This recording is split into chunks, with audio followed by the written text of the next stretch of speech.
Chapitre 2. Le manoir Mathias, 2 septembre 2406. Une fois que l'amiral Andy Ahmed Williams eut refermé la porte derrière lui, je m'assis confortablement. J'ouvris mon portable et, après avoir jeté un dernier coup d'œil à mes notes et au dossier de l'Égyptien, je rédigeai mon compte-rendu. Je pris bien soin de n'y insérer que ce qui était pertinent. Ceci fait, je pris mes affaires et quittai le bureau de consultation par la porte dissimulée dans la bibliothèque. Ce caprice architectural, conçu davantage pour épater la galerie que dans un souci de secret, m'amusait bien. C'est entre autres pour cela que j'avais aménagé mon bureau personnel dans la pièce adjacente. Le seul endroit du château où je me sentais réellement chez moi. Oh, bien sûr, j'aimais l'entièreté de cette demeure, j'y avais grandi du reste. Cependant, cette pièce avait un aspect surnaturel qui m'avait toujours fasciné. L'endroit n'était pas immense. Une fenêtre en arche drapée de lourds rideaux pourpres habillait le mur droit, tandis que de vieux et précieux livres remplissaient de petites bibliothèques à gauche. Le dôme du plafond était peint d'un ciel nocturne au centre duquel siégeait un lustre sphérique, une lune éclairant d'une lueur jaunâtre les boiseries chaudes de la pièce. Lorsque j'étais enfant, c'était ici que je me réfugiais pour m'isoler, et c'était aussi là que j'avais découvert Shakespeare. Je m'installai donc à ma table de lecture et activai le visiophone.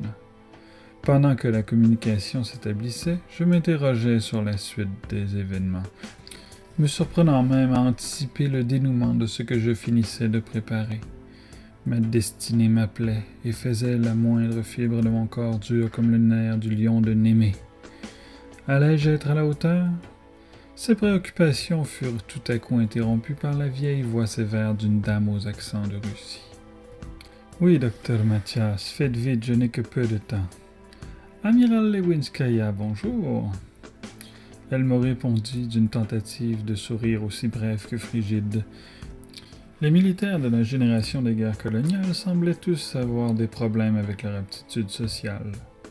Ou simplement avec moi. Je vous envoie à l'instant le compte-rendu de l'examen psychologique de l'amiral Williams, ce qui, je crois, conclut mon contrat. Bien, je vous transmets le montant convenu, dit-elle en détournant ses yeux ridés de l'écran au bas duquel je vis le dit montant s'afficher. Mets de l'argent dans ta bourse, pensai-je.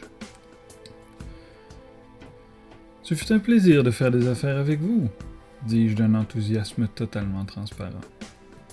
Je revis la même tentative de sourire sur le visage renfrogné de ma cliente, avant que son image ne laisse place à l'insigne des forces terriennes. Je m'adossai à ma chaise et fermai les yeux, m'imprégnant d'un prologue de satisfaction. Pourtant, une angoisse faiblarde semblait vouloir s'insinuer en moi. Des événements dramatiques se préparaient. J'allais maintenant m'engager sur une route dont on ne revient pas. Mon cœur semblait vouloir céder à la panique qui renversait ma quiétude. Je fus alors rassuré par une sensation familière. Mon rythme cardiaque revenait déjà au calme. Il était là, ce souffle dans ma nuque, à la fois glacial et réconfortant.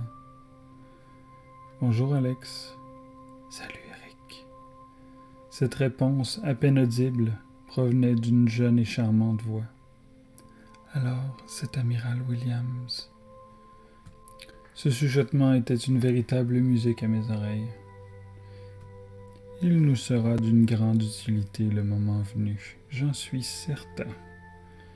La petite main d'Alex se posait dans mon cou et montait dans mes cheveux. Je retournai ma chaise pour lui faire face. Détachant doucement sa main de mes cheveux, il me regardait intensément de ses yeux mystérieux, aux pupilles blanches sur un fond noir. Ses cheveux platines ondulant dans les airs tels des flammes et son corps de préadolescent qui flottait à quelques centimètres du sol.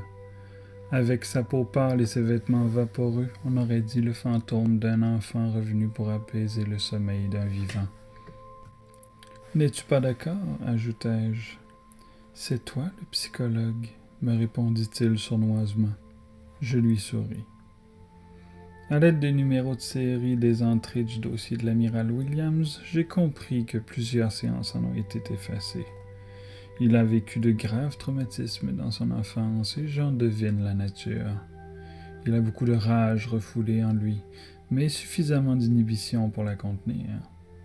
En harmonie à présent, mais je saurais faire tomber les chevilles de cette musique, honnête homme que je suis. Ah oui? Répondit Alex, nonchalant. Tu vois, je te l'avais dit que nous allons y arriver. Alex posa tendrement sa main sur ma joue avec des yeux pleins d'enthousiasme.